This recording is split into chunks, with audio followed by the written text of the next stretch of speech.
Welcome everyone to the Collaborative Mentoring Webinar Series, and thank you so much for joining us. Today we'll be talking about designing and implementing group mentoring programs. My name is Jennifer Burgoyne, and I'm a program manager at Mentor, the National Mentoring Partnership, and I'll be facilitating today's conversation. So let's get started. This webinar is part of the Collaborative Mentoring Webinar Series, which is funded by the Office of Juvenile Justice and Delinquency Prevention through the National Mentoring Resource Center and facilitated in partnership with Mentor. These webinars would not be possible without the planning team, which includes the mentoring partnerships shown on this slide. Jerry Sherk, one of our representatives from the California Mentoring Partnership, designed today's webinar. Before we get started, I wanted to share some housekeeping information. In 1 week, you'll receive an email with information about how to download a copy of these slides and view the webinar recording. You can also access this information directly by going to Mentor's website in the next week. And to continually improve the series, we're looking for your input. A short survey will pop up as you exit the webinar. Please take just a few minutes to fill that out for us. And we want this to be a participatory experience, so please use the question box to ask questions throughout the webinar. My colleague, Melissa Seidenberg, Program Associate here at Mentor, will be queuing up questions to share with panelists during the Q&A portion of the webinar towards the end. We may not get to all questions because there are several hundred of you on the webinar today, but we will do our best. The questions that we share with our panelists are generally ones that broaden or deepen the conversation. So first, to get a sense of who is with us today, I'm going to launch 2 short polls here. Let me open one up. All right, so that poll is, what is your role in the mentoring field? Are you a practitioner, researcher, technical assistance provider, funder, or other? And I'm going to give you just a moment here to answer that question.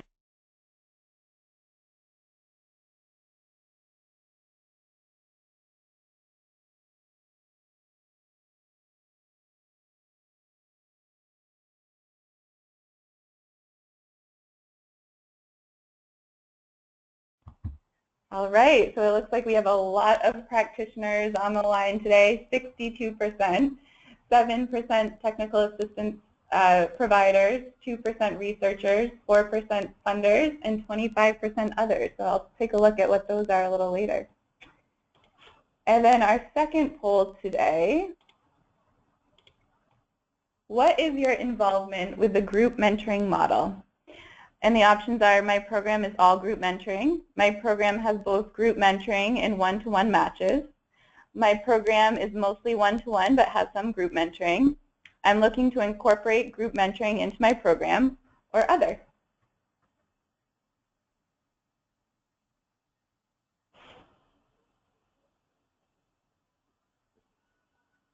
Okay, let's share those results. So it looks like 31% say my program has both group and one-to-one. Also 31% say I'm looking to incorporate group mentoring. 16% my program is all group mentoring, so you guys might be the experts here. And 15% my program is mostly one-to-one, but I'm looking to incorporate some group mentoring. That's awesome. So we think that today's information will really be applicable to everyone on the line today. And we're really looking forward to sharing a lot of great information. All right, so we have 3 fantastic panelists today who are really experts in the field of group mentoring. I'd like to welcome Tommy McClam from Open Buffalo, William Figueroa from Los Angeles Team Mentoring, and Jerry Sherk from the California Mentoring Partnership and Mentor Management System. So I'd first like to introduce Tommy. Tommy was born and raised in the urban center of Buffalo, New York. He received his formal education in the Buffalo public school system and later earned a Bachelor of Science degree in Business Administration and Leadership Development, specializing in accounting. He has completed a successful career as an upper-level manager with the Internal Revenue Service and the former National Director of Mentoring for YouthBuild USA. Tommy is now the Deputy Director of Open Buffalo, a community movement for social and economic justice. Tommy's work with youth and families in our urban communities has allowed him to experience the challenges many of our poor and underserved navigate, and the educational, employment, housing, and other systems that hinder success. Tommy has traveled throughout the country presenting motivational and informative developmental seminars and workshops to youth workers, young people, and families. Tommy shared that his passion is to see all people strive for excellence and reach their transformative, God-given potential. He believes that all people sit on the brink of success, awaiting opportunities to achieve greatness. Tommy, welcome to our webinar. Thank you so much for joining us. Oh, thank you for having me. Yes. And next here we have William. William pours his heart and soul into mentoring at-risk youth in underserved communities. Growing up in a tough neighborhood, William learned to persevere through all the pressures of bullying, gangs, and peer pressure. He stayed focused and did well in school with his support and positive influence of an after-school program. Today, William is the Director of Programs for LATM Mentoring, an organization that specifically targets at-risk middle school students. Programs include serving 1,300 youth in 11 LAUSD school sites, 3 summer college preparedness camps, a STEM-based program, and multiple gang prevention contracts across LA. William began his career over 20 years ago working with foster and probation youth. His efforts included developing both community and academic-based mentoring models, mentor training, curriculum development, working with county agencies such as DCFS and probation, managing and coordinating large-scale outreach events from coast to coast. His tenure also included being the COO. Currently, William is the co-chair for the Los Angeles Mentoring Partnership, LAMP. LAMP is recognized by the California Mentoring Partnership and strategically collaborates with other mentoring organizations to share and promote best practices as well as to build awareness across LA County. William understands firsthand what it's like to walk in the shoes of an at-risk child. He feels like his life has come full circle, making him a humble role model for kids struggling to overcome challenging circumstances and the mentors who come to serve. Welcome, William. And finally, I'd like to introduce Jerry Sherk. Jerry has worked in the field of youth mentoring for over 2 decades. A former school counselor, he also developed and ran group mentoring programs in San Diego City schools for 6 years. Jerry is now a full-time consultant and trainer for youth mentoring programs, currently working for the California Mentoring Partnership. Jerry has created tools and strategies for developing and improving youth mentoring programs, and he is eager to share them with you today. So without any further ado, I'd like to turn things over to Jerry. Thanks so much, pardon me, Jennifer, and really excited to be here today, and wanted to say on behalf of William and Tommy and me, it's really a pleasure for us to talk about group mentoring. We believe it's a topic that really doesn't get discussed enough in the group mentoring world. Now, this first slide shows the topics we're going to cover today. Of course, we're going to do this and a lot more, but one is how to put the mentoring actually, to make it a mentoring program into group mentoring, and I'll be covering that. And I'll also be covering creating and delivering curriculum. And then I'll turn it over to William, and he'll focus on running a middle school team mentoring program. LAT Mentoring has been around for 25 years, and they do a great job, so he'll talk about that. And then Tommy will take the next 2 bullet points, talking about his culturally relevant group mentoring program, the Bridge Mentoring Program, and he'll also describe his group mentoring curriculum. And we'll have a couple slides for resources for program development. Next slide, please. So when we put together this webinar, we talked about it, and we decided not to focus on the research too much. And number one, there's not a lot of research. Number two, we wanted to give you the tips and the tools and the strategies that can help you either develop or improve a mentoring program.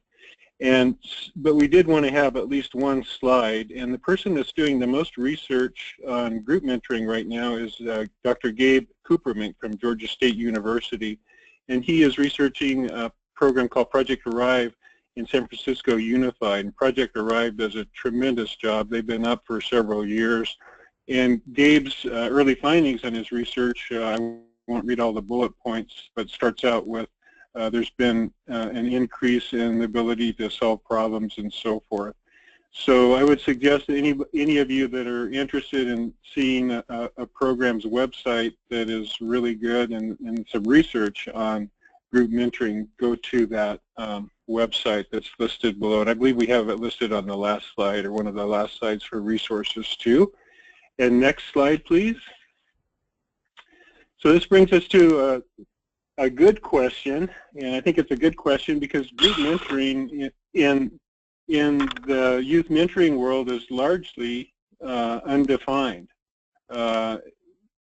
So common sense would tell us that group mentoring is at least one mentor with 2 or more mentees.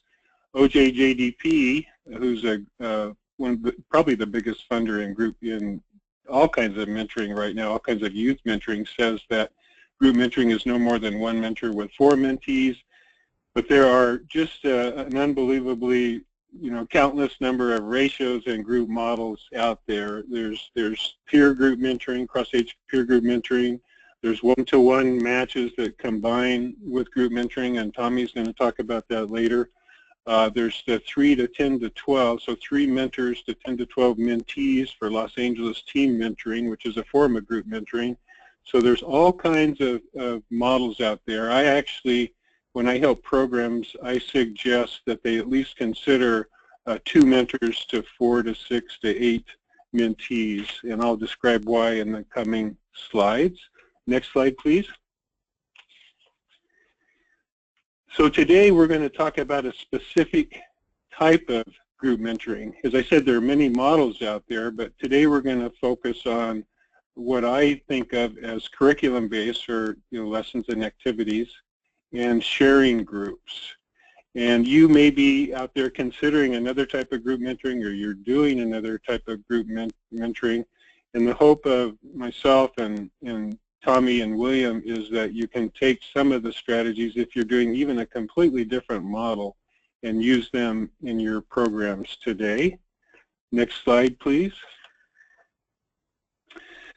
So group mentoring and the elements of effective practices. As I just mentioned, the research is not great on group mentoring, and in fact, it's interesting if you look at the elements of effective practices, which is really the cornerstone, the research that really drives how we put programs together, and it's really a great piece of work. It's been around for 30 or 40 years. It's in its 4th edition now. But they only mention group mentoring once, which is interesting, and something like, I haven't read it in a while, but something like, the elements of effective practice, we don't talk about group mentoring. We should, we will in the future.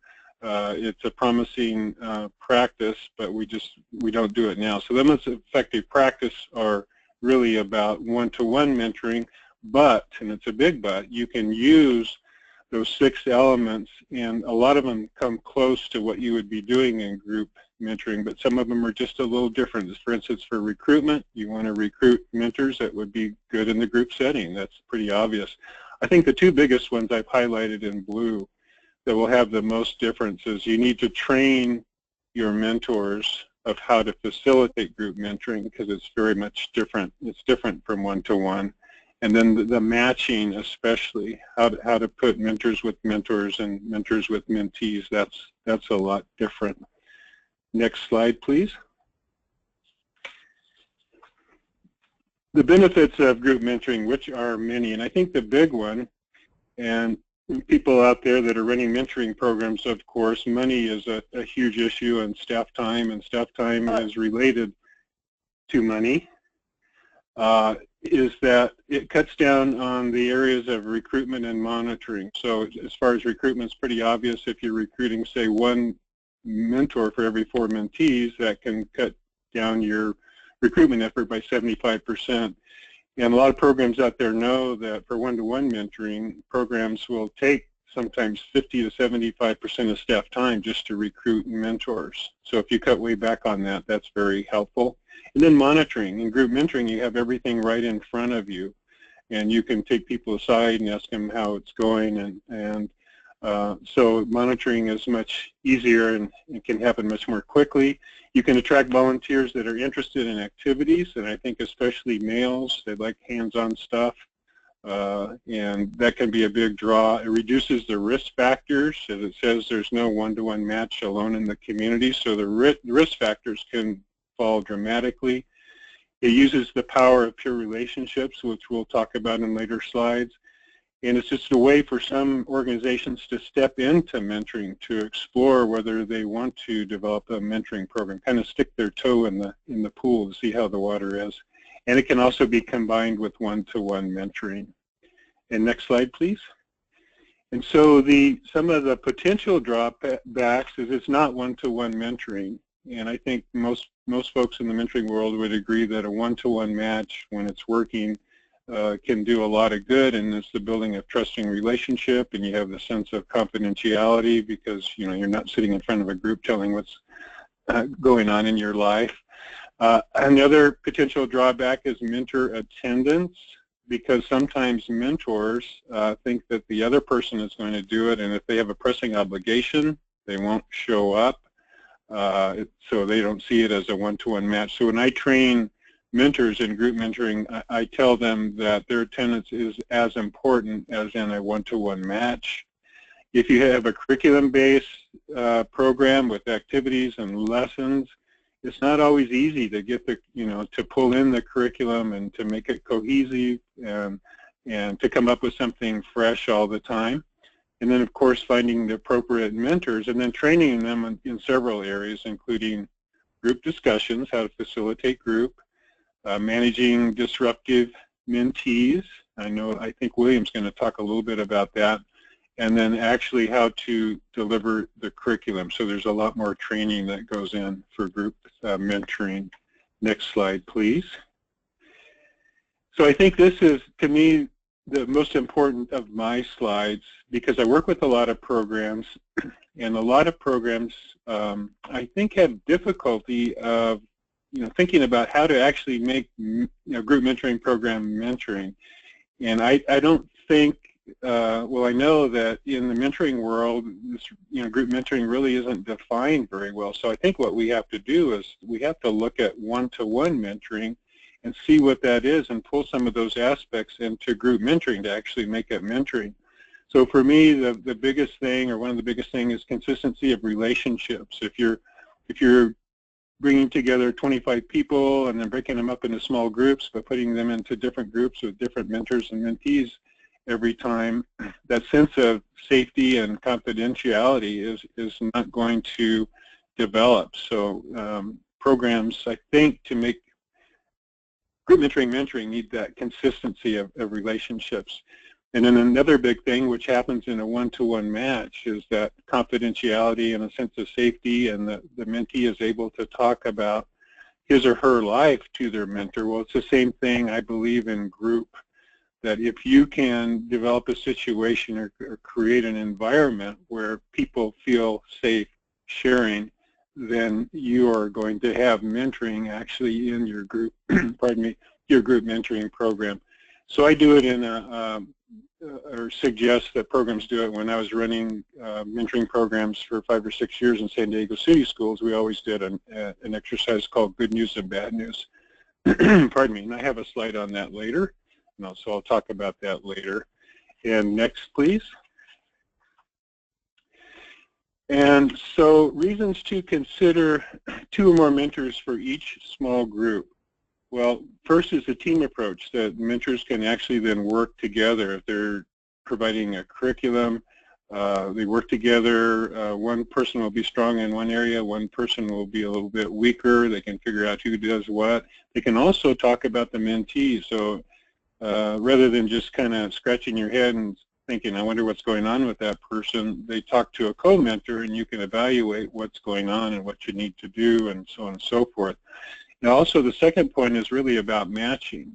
If you have 2 mentors, you can have a real good mix. As it says they're young and old, and on down to somebody who maybe is a little too forceful or directive, and put them with the patient mentor. And it can be one I didn't put up here that I should have put up is inexperience versus experience. So if you match mentors, you can put an inexperienced person with an experienced person, and they can learn.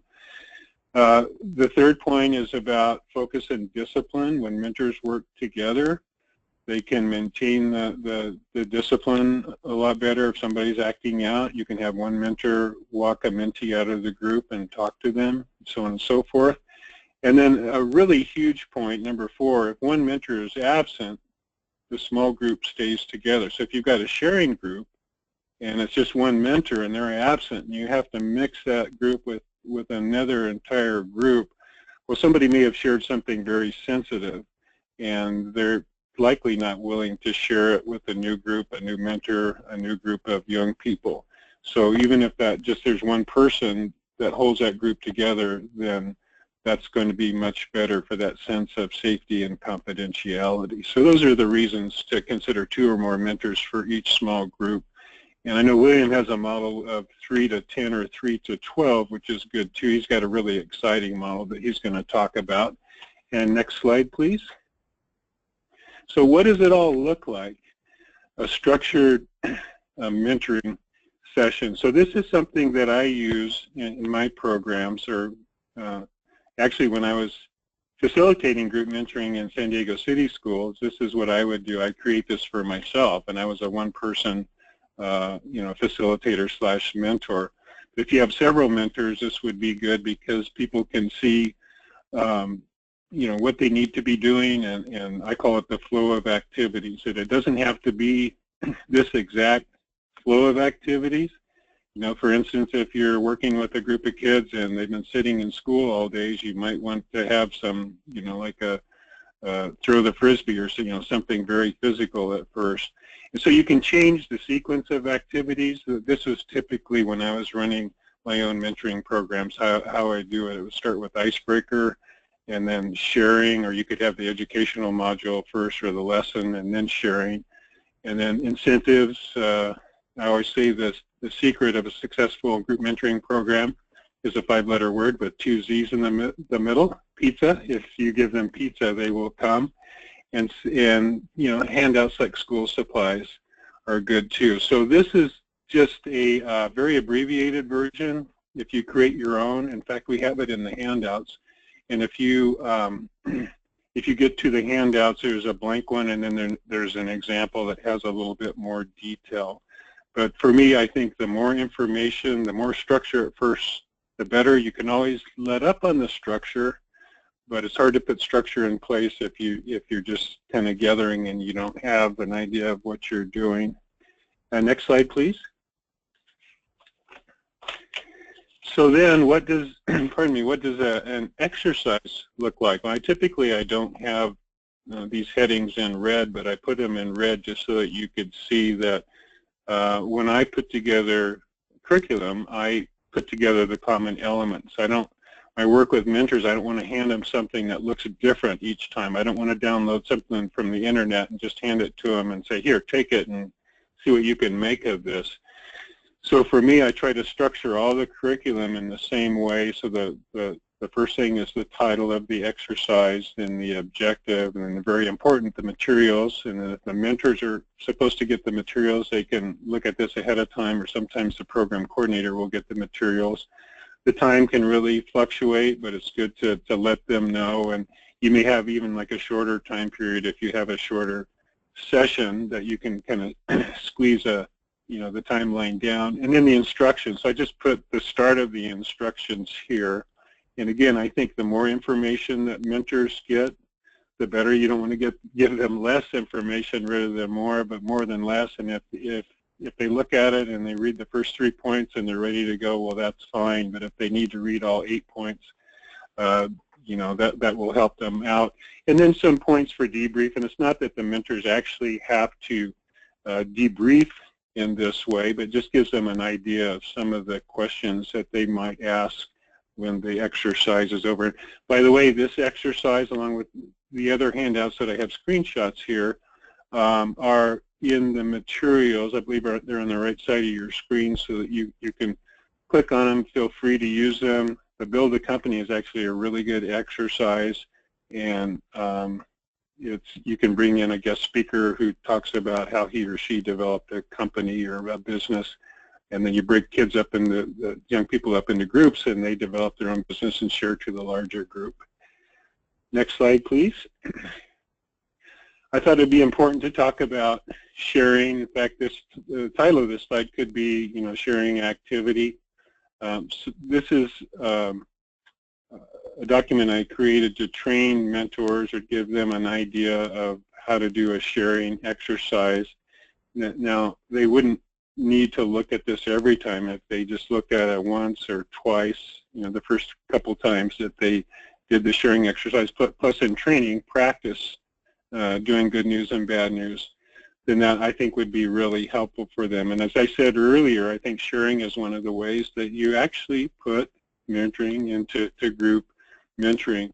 As a caution to mentors, I train them, suggest to them that they never go deeply into their good news or bad news. So if a mentor talks about buying a Lexus or something, people may not be able to relate, pardon me. And if the mentor comes in and says, I had a fight with my boyfriend or girlfriend, well, then it takes the focus off of the mentees. So you need to train mentors to share, because the mentees will want to know what's going on in their lives, but not to share too deeply. So there's an example in number 2. I cooked spaghetti and it was actually good. That's a sample of somebody's good news. Next slide, please. Just to note, and this is a slide that I added late because I know that some folks may be a little uncomfortable about leading sharing groups if you haven't had a lot of experience. There are a lot of folks out there that I'm sure that are great at it. They've worked with young people for a long time. But what you can do is to consider using a current or retired teachers. You can reach out to your university and see if you can get intern counselors and social workers. Sometimes they get course credit for it. I've worked with programs that have done that, and those folks are, they're young, the kids relate to them, they're eager, the counselors and social workers are eager, so they're really great to have. Or any other individual has a background, a comfort level in managing groups. It could be a Boy or Girl Scout leader, something like that. Somebody that just has a comfort level and is good at it. And next slide, please. So and I have just a couple slides left. So for new programs, this is especially a tool that you might be able to use, and I developed it some time ago. I just kind of found it floating in my computer when I put this together. But it's questions for developing a group mentoring program. And the screenshot shows 5. I actually have 14 questions. They don't have to be these questions. These questions can just get you going, just kind of get you oiled up and looking at what you want to do. But they ask important questions like, how long is the program going to be, and when are we going to take a break, and how many minutes a session, what's the ratio of mentors to mentees. And so you want to brainstorm not just by yourself, but with other folks. So it's not just a one-person program, but you're getting input from other people and also input from mentees, especially around activities. Just kind of like with one-to-one mentoring, research shows that it's good for them to get that input in there, and in group mentoring too. And I think my last slide is one of the documents that I wrote it about 10 years ago. I think it's held up. And for all the things that I've talked about today, about sharing good news and bad news, about structuring a session, flow of activities, it's got some typical topics. It could be helpful to programs to look at. I think it's 16 pages. And with that, I'm excited to turn it over to William Figueroa with Los Angeles Team Mentoring. Los Angeles Team Mentoring has been around a long time. You can see, I believe it's about 25 years. They have a model that works, a model that's effective, a model that's got sustainability. So when somebody has been around 25 years and is a pioneer in this area, I think it's going to be really good to listen to what William has to say. So William, I'm going to turn it over to you. Thank you, Jerry. I echo everything you said. You did an awesome job. So I'm excited. Welcome, everyone. I'm excited to share our model. So again, I'm William Figueroa with Los Angeles Team Mentoring. As Jerry said, we started 25 years ago. This is our 25th year, which is super exciting for us. We are a middle school program. So our mission is to guide middle school students growing up in those challenging urban environments. We're hoping through the mentoring we can get them to reach their full potential, as well as through a school-based team approach to mentoring. We're hoping to also give them the tools and support that they need to make positive choices in their lives. So that's our mission in a nutshell. As I said earlier, we serve 1,300 kids a week, so it is a huge undertaking, but we've got a great staff in place that helps us, accomplish serving all those kids across 11 LAUSD schools. Over the course of our 25 years, we've served 25,000 kids. Yes, 25,000 kids over the course of 25 years. I'm exhausted just saying that because I was here for 10 of those years. And our model, again, what makes us really unique is the fact that we are a 3 to 10 or 12 model. And that, we call it a team approach to mentoring. So again, 3 to 12, a team of mentors and a team of students. But, essentially it is a group type format. So, I'd like to move on and go on to the next slide and tell you a little bit more. So again, as Jerry mentioned earlier, there is no set mentor-to-mentee ratio that a group program must have. But in our model, ours is comprised of 3 mentors matched again with 12 mentees. For example, a teacher, a college, and business mentor. And we're really targeted in that kind of way, that those are the 3 mentors we're looking for. So you might be thinking, okay, why those 3? Well, the teacher, for example, is there to really improve school engagement. So as I said earlier, we are a school-based model and working with at-risk kids. So we really want to help improve their engagement with school because we know what outcome we'll get from that. And then a college mentor, and the college mentor is really there to encourage higher learning, so getting them to really think beyond, middle school and high school, and of course going on to college. And then our business or community mentor, again, just showing additional folks from the community coming out to support our young people. But they're there to promote life skills. What are things to think about once they've achieved, their high school completion or college graduation. So just food for thought as you guys are building your programs. Things for you to think about is, the type of mentors you have in your program. Jerry touched on that as well. Meaning more, what is their background? What do you hope to gain from that type of mentor, etc. And then, of course, the beauty of really being selective with your mentors as you build your group mentoring model is the diversity that these different folks can offer your programs. Us firsthand, we have seen how utilizing the 3 different types of mentors has offered our kids a really enriching experience that allows them to see the world from different perspectives. And, I love that. I go out in the field from time to time and jump on a mentoring team, and it really is amazing. It really is a beautiful thing for the kids to hear all these different perspectives. So again, as I said, a really enriching experience that you can offer through a group mentoring model. So I'd like to move on and share some feedback from our mentors. And so some of our mentors had shared with us, as you can see on this slide, that the mentors really and truly value having someone to tag team with. When we started in the training, in the beginning, they're all scared and intimidated about working with a group of kids. But they do love the idea that they're able to share the responsibility with another adult. So, overall, the overarching benefit to your mentors is that they're not going to be alone. In the event there's an emergency, they have backup, and that they also have a buddy to manage and supervise their group of mentees.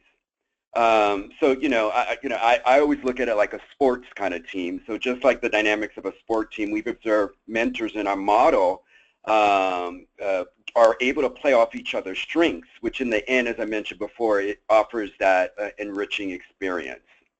So I want to move on to our next slide and tell you a little bit more about the group team model that we have. So in our experience working with at-risk adolescents, we have found that students at this age seem to be more comfortable in a group setting as opposed to a one-on-one setting. For them, it's what they are accustomed to and mirrors a classroom setting, and that is, of course, a teacher with a group of students. There's also this phenomenon that happens when you have a group of peers. There's a peer-to-peer dynamic that goes on that can be really powerful. However, I must emphasize you want to carefully construct your student teams or your mentor teams. So I recommend aiming for a healthy balance of personalities. So again, a healthy balance of personalities. In our program, so I would say ideally a balance of positive, right? Your positive leaders, your kids that are, are on the right track.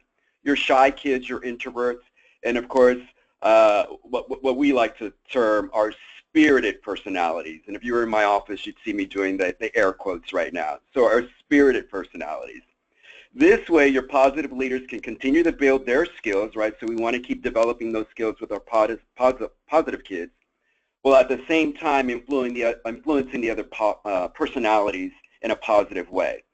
So when you have a balance of the personalities, the kid who benefits the most are your shy kids, as they're surrounded by two natural leaders.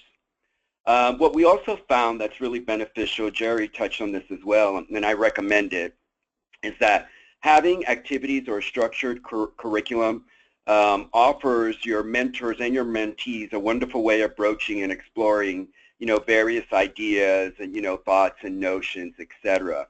That typically take a little longer in a one-on-one interaction. Furthermore, the mentors appreciate having a curriculum and a set of activities to help guide their time spent with their mentees. And it also helps them leverage thoughtful and meaningful conversation, which is one of the emphasis in our training. So that said, let's move on and talk about how, the structuring of the activity, since, as I mentioned, the curriculum is key. So Jerry did mention the importance of structuring your group mentoring model, and I couldn't agree more. So each week in our program, our mentors are given an outline, very similar to the one that Jerry showed you earlier. That gives them the goal of the day, so they kind of know what they're working for. And, we tell our mentors, in the event the curriculum or the activity isn't working that day, maybe you go outside and sit under a tree and talk about that objective. So you really want to give them an idea of what the goal is for the day. Of course, it provides detailed instructions on how to facilitate, the time and materials involved, etc. And, in our program, because we are youth-focused, we're focused on youth development, we spend a great deal of time carefully choosing our subject matter. So we're very careful as well to make sure that the curriculum is age-appropriate, fun. You got to make sure it's fun, and engaging. And so also as a footnote, you want to be careful how deep you go with your topics, again, depending on what age you're focused on. For us, it's middle school kids, so we have to carefully broach certain topics, and again, we want to make sure it's fun.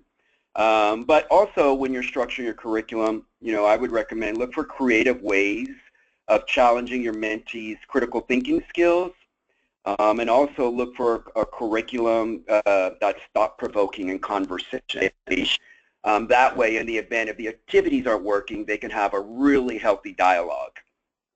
So here's a snapshot on this slide of the type of things that we cover.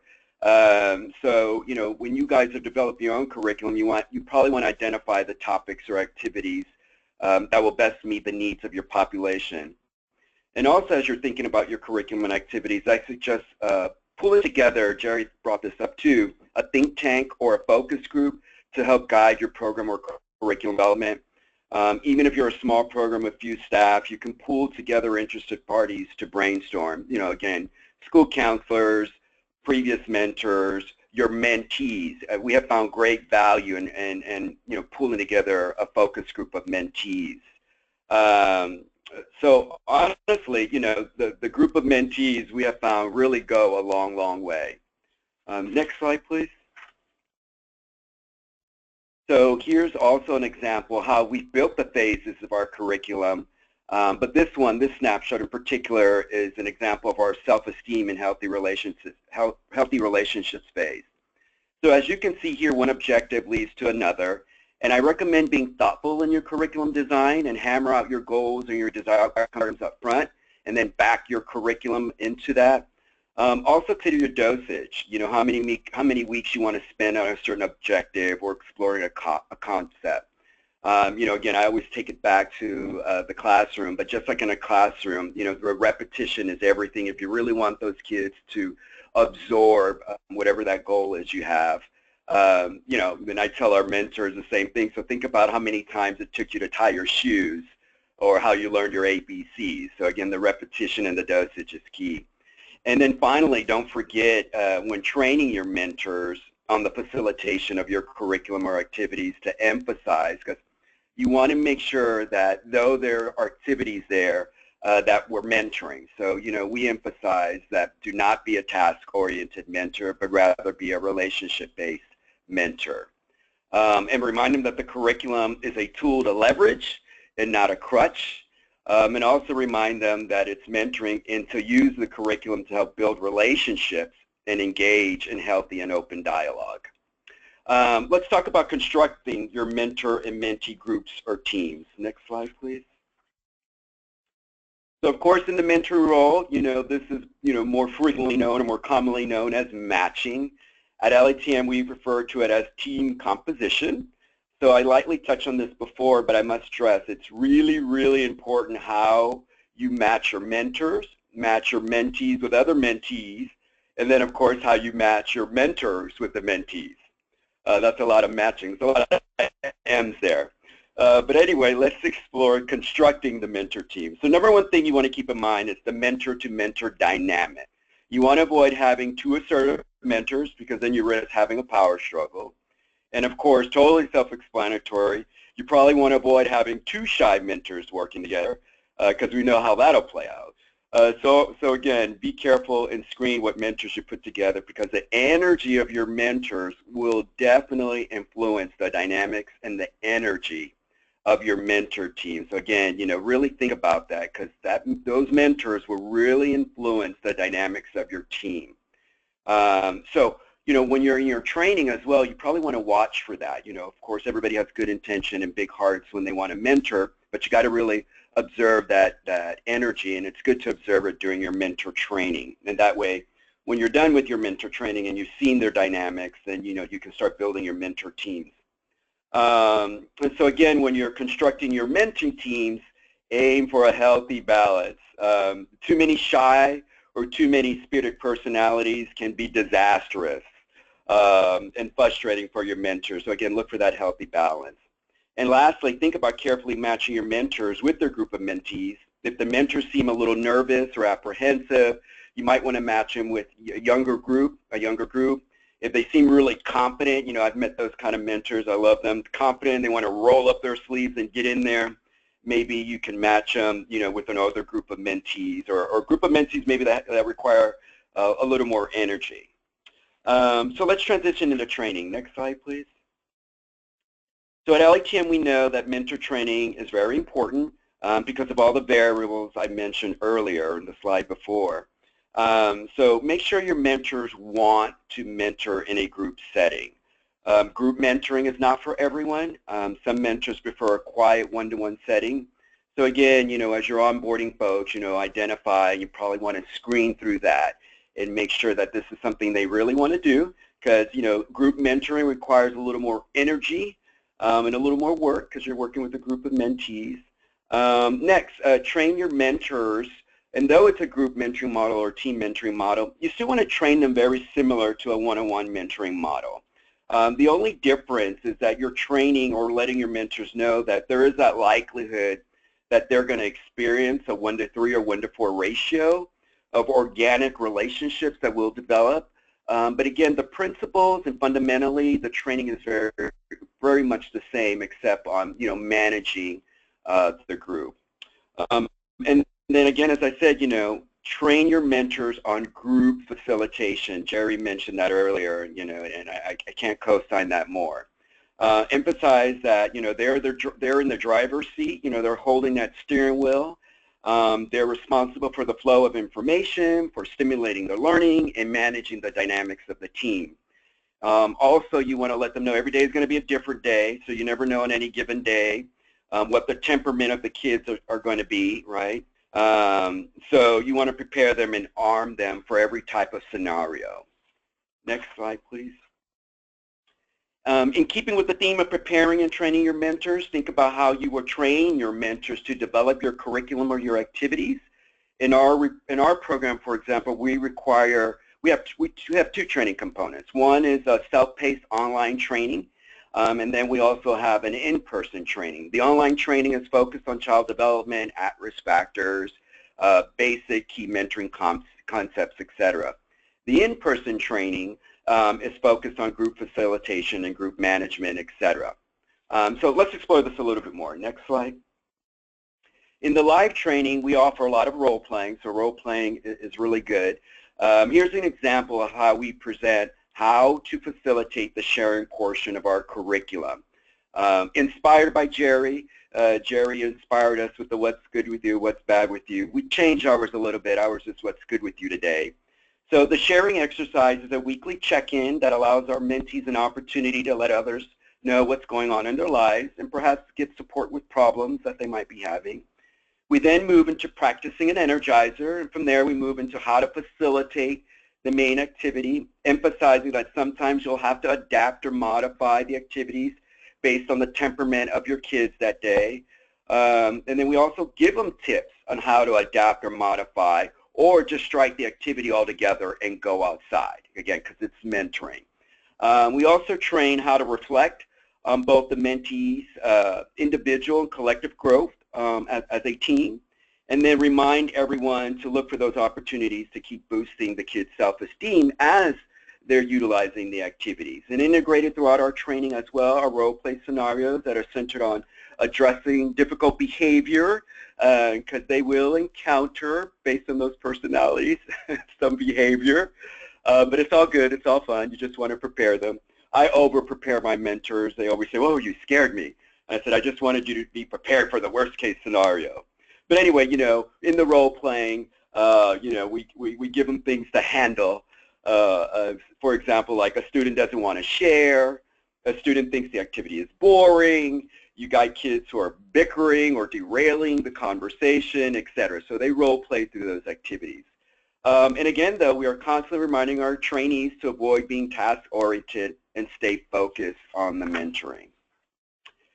Next slide. Again, it's extremely important for a group mentoring model to train the mentors on how to manage and facilitate a group of mentees. And again, it's equally important to make sure your staff is trained in the same way. And I'll get into that in a minute. But fundamentally, you want to make sure that you offer tips and techniques for effective group facilitation and managing youth. For example, in our program, one of our training components is the storm, norm, perform, and mourn dynamics.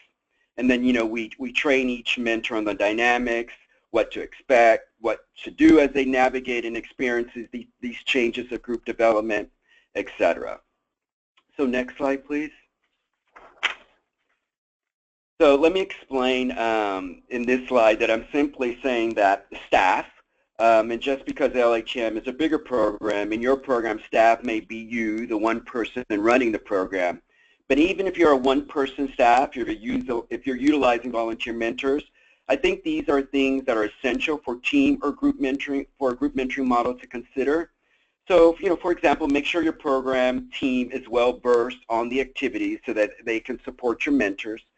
Make sure that the staff is consistently checking in with both your mentors and mentees. Make sure your staff is supervising the program to help put out fires and address behavioral issues. Make sure your staff is tracking attendance and, you know, calling either your mentors or the parents of your mentees to see what's going on if they're not making it.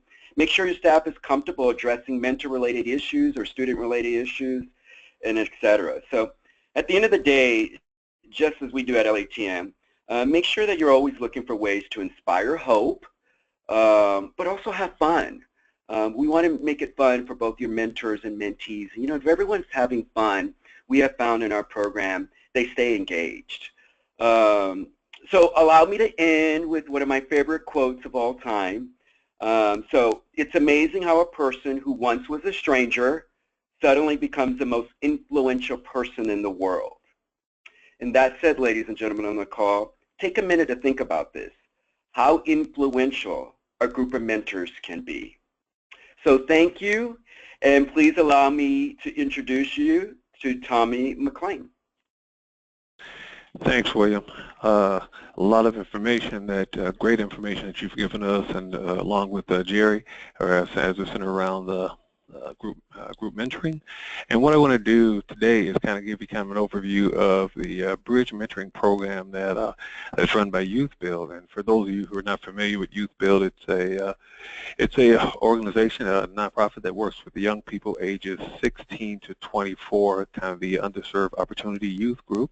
And they actually center around a community involvement and classroom, and also workforce development training as a young person goes through a nine-month training. Just to kind of back into the Bridge program, the Bridge program actually began, Bridge mentoring began in 2014, and it was part of an initiative which was spearheaded by OJJDP. And it was the funding actually came through the My Brother's Keeper initiative. And what it does, it actually focuses on young people ages 16 and 17. So what we've done actually in the actual programming of YouthBuild is we've kind of focused in on a particular group, young men of color, ages 16 to 17. And so the Bridge program is actually centered around that group. You can go to the next slide. The Bridge Mentoring Program, I think it's good for our programs to consider developing a mentoring program that also kind of is cohesive with your curriculum. So I know a lot of your programs out there, you're doing more than just mentoring. You're doing some educational training. You're doing some social work type work with your young people. You're providing them resources. And so looking at your program and say, okay, how can it kind of dovetail into what we're currently doing and can strengthen the overall program. So what I want to do is jump right in and then give you an overview of kind of YouthBuild Bridge mentoring. And if you look at that bridge, the pictures on your screen, it's kind of, you notice how the bridge, so often we go over a bridge and we don't realize the elements of that bridge. One is actually climbing up the bridge on one side and then traveling at a new elevated level. And then once you get to the elevated level, then you have the scary part of coming down on the other side of the bridge, and a lot of times that drops you off in unfamiliar territory. So we kind of realize that our young people, a lot of the young people, they're older, they're a different population, that 16 and 17, and some of them have had life experiences similar to that of someone who were well into their adult years. And so what we've done, we've kind of designed this for a young men of color to walk through this process, and we adhere to all of the elements of effective practice, the recruiting, the screening, training, matching. We make sure that's all embedded in there, but when it comes down to the group mentoring portion, there's a few other things that we have to take in consideration. So if you go to the next slide, please.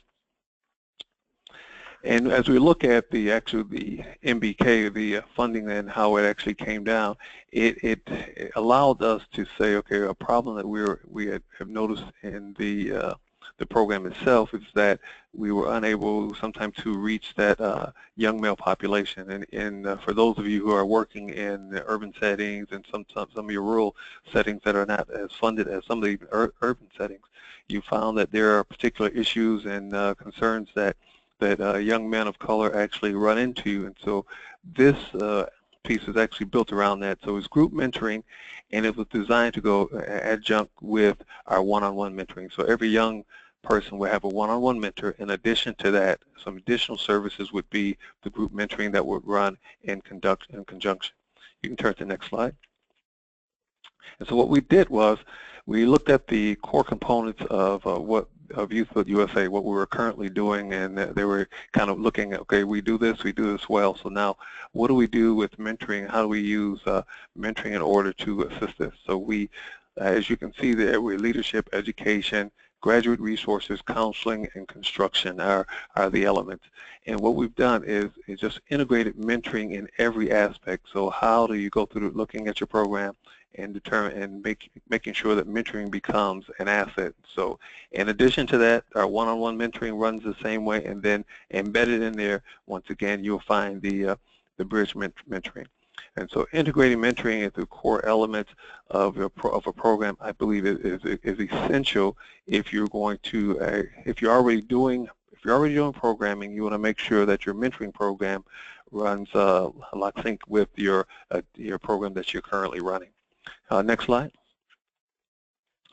We found that most of the young people, they didn't have adults to guide them. So all of you know, in mentoring, we're doing this with the one-on-one at all the time for that particular reason. But with bridge mentoring, we wanted adults who could begin to acknowledge the young people as they move from, in this case, kind of moving from a place of childhood to adulthood, because we had once again, a different population. And what that would mean is, as on your screen, they all have hopes and dreams, and then how to get from that, take that hopes and dreams and turn it into a reality in the midst of all the other developmental assets that you're giving the young person at the same time. So we're using mentoring and programming to equip and assist young people to take their hopes and dreams and make it a reality. Next slide. Now, this is kind of the meat and potatoes of the program, and of the mentoring program. It's the bridge, as you can see the acronym there. The bridge has the distinct areas in which we were concentrating on. For instance, we'll start with the belonging. Belonging, we found that our young people had a problem with trusting. And a lot of it is because of the backgrounds that each of you in your program, you'll have to do kind of evaluation of the type of young person you're working with, and to determine how do you tweak that group mentoring to meet the needs of that young person. We found that belonging was very important, that they lack trust. We also found that responsibility, that the mentor may need to walk them through the process and letting them accumulate the tools necessary to even begin the process of crossing the bridge. And then also letting a young person know the responsibility that comes with that. The initiative. We want the young person to be ready to cross the bridge. So not only when I say ready, not just ready with the tools, but also that they understand their responsibility. They also understand the investment of time and energy that's going to require for them as they move on in life. And so using the bridge as the object, we're continually telling young people that, you know, what portion of the bridge they're on as they're moving forward. So the other areas of diligence and greatness, and I just want to kind of hang my hat on greatness, because what we found with our young people is that they didn't hear it enough. So part of what we make sure that the bridge mentors know is that they have to really emphasize, help the youth to understand that they are that they can go to the other side of the bridge, and that they're valuable, and that there's greatness inside of them. But the last thing is that we actually build in is that if they understand their greatness, then they understand they can come back across the bridge to help someone else find it. And so we look at the efficacy, encouragement on seeing growth in them, that they understand that their efforts have paid off and they've progressed. And so we just believe, because community is part of what YouthBuild does, is that we're building these young men to be mentors. So whereas we're taking them across the bridge as mentees, the goal is that once they reach the other side, they will be the mentors of the future. So we're looking for the next generation. We're building mentors for the next generation. Next slide, please. The benefits of group mentoring, and Jerry and William have kind of hit on a lot of these issues, and there's just a couple more that we're came up with here. Is one of the things that group mentoring does for especially an older population, it allows them to normalize their feelings. It allows them to realize that I'm not the only one, and so when they begin sharing in these groups, they're hearing that I'm not the only one that grew up without a father. So when they hear it 3 or 4 times, they kind of normalize them as they can begin discussing their feelings. And then from that point, they can start getting into the issues of problem solving. Okay, I understand what the problem is, and now I can solve it. But that's done with the mentor. The mentor in group mentoring is key and acts as a facilitator, and has to be very in tune to what's going on in the group. So part of the training we do, they receive all the training as a one-on-one mentor will receive but additional training for working with working in groups, and also in how to facilitate groups. Then we look at a couple other things I want to just highlight is learning to achieve goals. We found that a lot of our young people, they have not set goals, so therefore they were unable to achieve goals. So having a mentor that actually can walk with the mentee to learn them, to teach them how to set goals and to achieve goals. And if you notice as I'm going on, the things I'm talking about are more developmental assets. So those developmental assets are walking, as you're mentoring and you're working in a group setting, you're also walking through a process and you're helping that young person develop into a better young person, so that you're giving them those developmental assets that they're going to need to move forward. The last area I want to touch on this slide is the respect that youth respected as adults, that the mentors are trained and they're told and there is drilled into them that because of the age group that we're dealing with, those young people, some of them are already 18.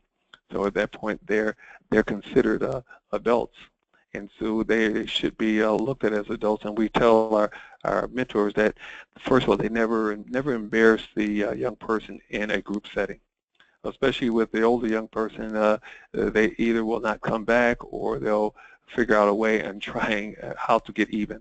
And so whenever there's a situation that might arise, what we'll do is it's always handled more in a one-on-one situation where they would take the young person away, take the very young person off, and have a conversation.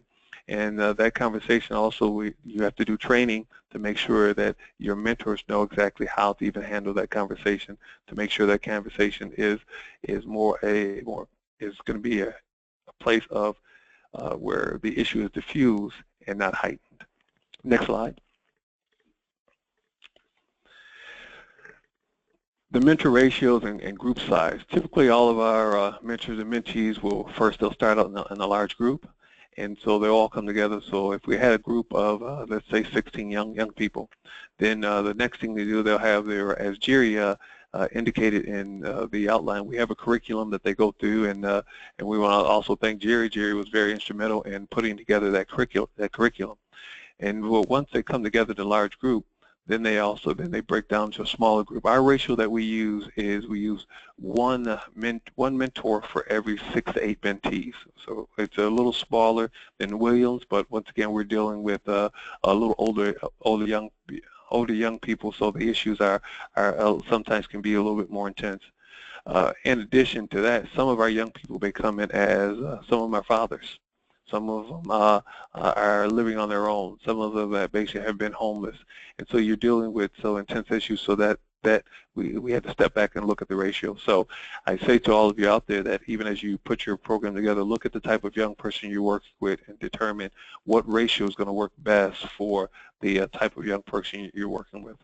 And then we ask for consistency, and Jerry talked considerably about consistency, but I would say even more so with as you work with older young people, because they begin to pour out some difficult things, and as they come, they really do not want to rehearse them with another mentor. So having a mentor who's going to be consistent, who's going to come in, who's going to be able to hear issues, watch progress that takes place in the group, and be able to build on it.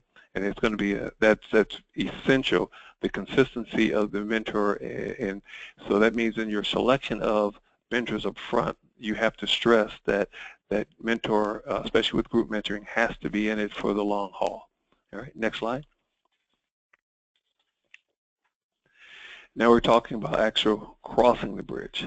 So it's very important that when we talked about the bridge, we spend a lot of time in programming in most programs at getting the individuals to the top of the hill, and once we get them to the top of the hill, at that point we sometimes forget that at the top of the hill is where all of the where you start seeing exactly where you are. So the same thing with our young people, especially if they've come from we have several young people maybe gang affiliated or gang associated. Those young people, when they get to the top of the hill, now they have to make a decision. Do I go forward or do I go back to the familiar? And so at the top of the bridge is very important. The top of the bridge is where critical decisions are made, which determines if the young person will go forward or not. And so that's where it's important for the mentor to be equipped to listen to youth voice and youth choice, to give them the ability to be involved in every aspect of not only their lives but also the group. So when you're talking about even recruitment and selection and engagement and closure or transitions, those issues should also have a kind of a youth voice in it. what you may want to do is whenever you're bringing on maybe a new mentor, and make sure that one of your mentees sits on the selection committee, and so they have some input. And so that gives the rest of the group kind of, that gives that mentor, when it comes in, some buy-in, because now they've been vetted by the mentees. Also, group mentoring and use it as a support. We've used it as a support of one-on-one relationships. It's very important that the one-on-one relationship is there for the type of young people we're working with, to make sure that once some of the issues that come up require a more intimate setting. So having a one-to-one relationship for us helps in making that happen. And then we believe in one mentee and many mentors. We have one mentee who may have the one-on-one mentor, but they also have the two mentors that's part of the group mentoring. So that gives them a kind of a little board of mentors for one mentor. But we're training our young people that for a lifetime of mentors, that as they go across the bridge, they will pick up new mentors as they cross the bridge. And as they cross the bridge, they'll see new things that they weren't exposed to in the past. And so for those new things, they're going to need new mentors in their lives. Not discounting and throwing away the old mentors, but understanding that mentoring it becomes a way of life for them. And once they reach the other side, understanding that once they reach the other side, they become a mentor for someone else. We use community leaders. Community leaders are very important in actually pulling this off, because all of these young people actually will go back into their communities, and we want the community leaders to be the champions for the programs. And so when they connect with the young people, they're right there in the community in which they'll be able to see their mentor who's a barber. They'll be able to see their mentor who works in the corporation down the street. And so now that young person understands that they have a place in the community. And then we ask that that community leader or that program leader, now that mentor, takes ownership of the group. That group becomes their groups. I was with one group, and what they actually did was they got so tight that they had T-shirts made, and so they kind of became their own group mentoring gang. And but that group became so tight, and they would share things that normally they would never share outside of that group, and they were able to accomplish some problems, overcome problems, and make it to the other side of the bridge. And so what's really, the last item I really wanted to highlight is, on this slide, is cultural competency. That you have mentors who are very much aware of the communities, are very much aware of the culture, very much aware of the young people that they're working with. And if they don't have it all, it's not that they will have it all, but they have to have a willingness to learn the population that they're working with. I happen to work with a young group in Minneapolis. And that group, what has happened is the complexion of the group has changed, and now they're dealing with the Korean community, which is a community of refugees, whereas just 2 years prior, that group was made up of African American and Latino young people. There has been a big shift in that community, so they have to be culturally aware of the type of young person they're working with now, especially within the group, because the problems or the concerns in the group become different concerns, and how you handle them will be in a different way. Next slide. Using the bridge is important to impact community. The ultimate goal as part of the bridge mentoring program is the end game is to impact the community in which the young person's in. So we're looking to develop lifelong relationships. One of the things we push is that even at the end of the 1 year period, we take the closure, which is one of the elements that we use is when we go through training, and we go through just go through the process of training training mentors to the place in which they have they're well-rounded. The last thing we talk about is closure. And closure we do not end the relationship. What we do is we give the mentee and the mentor the option to transition that relationship. It may be different down the road. So that young person may say, okay, I'm not coming to the group mentoring anymore, but how do I continue a relationship in another way? They have a one-on-one mentor that they have the same option with that one-on-one mentor. And once again, remember, we're trying to build community, so they will stay connected in some way or another. And then there's co-mentoring opportunities that come about. The mentor eventually becomes, the goal is that the mentor becomes the mentor becomes the mentor. So that is our ultimate goal. And then the last area I want to talk about here is that we're establishing lifelong relationships for long-term success. So we're looking for a success that's going to be far beyond just the mentoring program. Okay, next slide. On the next slide, you should see the curriculum, and the curriculum that we use is, and for those of you who are on the phone, I'm sorry about that, but my computer just shut down. But you should see on your slide there the bridge curriculum. That bridge curriculum is it's available to you. It was developed through OJJDP funding, and so it's actually free curriculum. It's a one-year curriculum, and you'll see 2 volumes when you go to the website if you follow that link.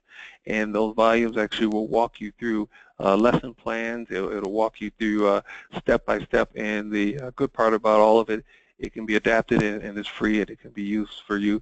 It can be used by you in whatever way you see fit to enhance your programming. So that's kind of the bridge program in a nutshell. Awesome. Tommy, William, and Jerry, thank you all so much for sharing that information. You've all provided some really great implementable tools and insights, and we appreciate you sharing your guidance with everyone on the line here. So we're getting a lot of great questions. I think we'll have time for a couple of them, and I'll breeze through the closing in a few minutes here. So I'm going to turn things over to my colleague Melissa Seidenberg, who's been queuing up those great questions. Yeah, we've had a lot of great questions, and I'm going to go with one that, and I'll start off with William here first. How does your organization work through challenges related to group mentoring and cross-cultural matching? So with us, I mean, we have a lot of cross-cultural matching just because many of our mentors have different backgrounds, come from different walks of life. And it hasn't really ever been an issue for us. I guess through our training, we do such a great job of emphasizing being very open-minded, judge, etc., that our mentors really come in with that open mind. So, you know, and also what's really cool and unique, something that I've learned over the years, that I get older mentors who often are afraid to mentor our younger kids because they're like, oh, you know, I'm not relatable, you know, I don't even have Instagram. How am I going to connect with these kids? And I have found that our older mentors have had great success with our kids as that they become almost like a grandparent figure. But we haven't had many challenges with that. And as far as just the group development overall, as I said, you know, emphasizing and training the dynamics of group development so that our mentors are well prepared of those stages, that they're going to be shy and spirited at first as they're fighting for your attention. They're soon going to stabilize and get the routine. You want to make sure that they don't get bored. And then you want to make sure you have a healthy closure. So I think if you train your mentors properly and they go in with an open mind, they can handle the group dynamic. Great, thank you so much. And I actually want to ask that same question to Tommy because of your program. How does your organization work through challenges related to cross-cultural matching? Once again, we have a lot of matches that are cross-cultural matches, and one of the things that, as I talked about on one of the slides, is the cultural competency. But the last piece I put there, willing to learn. And so what we find is that a lot of in our training, we talk about that issue of cross-cultural and being authentic. That the individual coming in, not that they're going to know everything about someone else's culture or background, but being authentic in what they find. What we emphasize is that they learn from each other. And we do the same thing because we also train all of our mentees receive training also. So the mentees who receive training, we actually talk about that situation, that it doesn't necessarily, the mentor doesn't necessarily have to look like you or come from your background. One of the things I love, my favorite clip is The Lion King, when Simba and Rafiki get together. And neither one, you know, normally a lion should be eating a monkey, but somehow they make it work. And I think that's the same thing, is that they figure out how to the assets they both bring to the table and begin that discussion, not to pretend that it's not there, but to just kind of discuss it head on. Oh, that's so awesome. Thank you so much. And I'm going to sneak in one final question for Jerry. This is a great one. How do you minimize favoritism? Mentors may connect more with one mentee and then another, and also a mentee with the mentor. How do you make sure that the mentees, the other mentees in the group, don't feel left out? That's a great question, and it can happen quite frequently. And I think a lot of times a mentor will see maybe himself or herself in a mentee, and they'll just begin that closer connection, or it may be that they have a common interest. So I think the first thing is to make everybody aware of it, or make the mentors aware of it, because they want to do the right thing. They don't want to hurt the kids, and they want to be fair.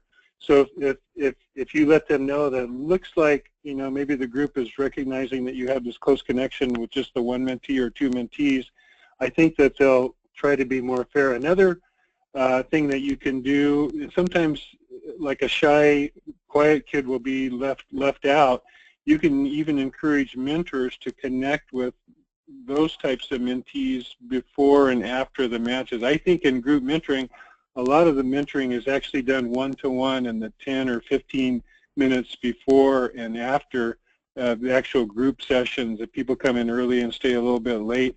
So you can encourage mentors to maybe take in that shy mentee and try to connect with them one-on-one. That's a great question, though. Great. Thank you so much. And I'm going to turn it back over to Jen now. Yeah, well, Finish us up. Thank you for everyone who asked a question, and thanks to Tommy, William, and Jerry for answering those great questions. So before we close today, we wanted to share some additional resources. So I think Jerry will talk a little bit about these few resources on the screen here. Yeah, I'm going to go through them very quickly. First of all, there's a review on group mentoring at the NMRC site, or you can go to, I think, mentoring.org and put in group mentoring, and this will pop up. And it's more or less a white paper by Dr. Gabe Coopermink, and with implications for practice by Mike Geringer of Mentor. So it's really interesting, and it's kind of the state of group mentoring today. And as I mentioned earlier, Project Arrive. If you want to see a website for a very vibrant mentoring program, go there and just kind of explore and look around there. And there's also one PDF file of group mentoring, a study of mentoring groups in 3 programs. Awesome. Thank you, Jerry. Thanks. And then we encourage you all to get no-cost technical assistance for your mentoring program. I think you've heard folks reference the NMRC a few times on this webinar. So whether you need help with recruitment, planning, evaluation, program design, or anything in between, you can request that free technical assistance through the National Mentoring Resource Center, a resource funded by OJGCP and facilitated in partnership with Mentor. And as a reminder, in about a week, you'll receive an email from Mentor that will go to all attendees, and it'll contain a link to the Collaborative Mentoring Webinar Series website, where we'll post the recording, the slides, and all of the additional resources that are in there as handouts. And we're also looking for your feedback. So at the end of today's webinar, please answer the short survey that'll pop up for you. And you can visit the Collaborative Mentoring Webinar Series website on the Mentor page for an archive of all past webinars, recordings, and slides, and information about upcoming webinars. I know some of you asked questions and they might not have gotten answered today, but you can always email us at that email address on the screen. And that's our webinar for today. So thank you everyone for joining us. Please join us next month on April 20th for our webinar on re-entry mentoring. Thanks so much all, and have a great day.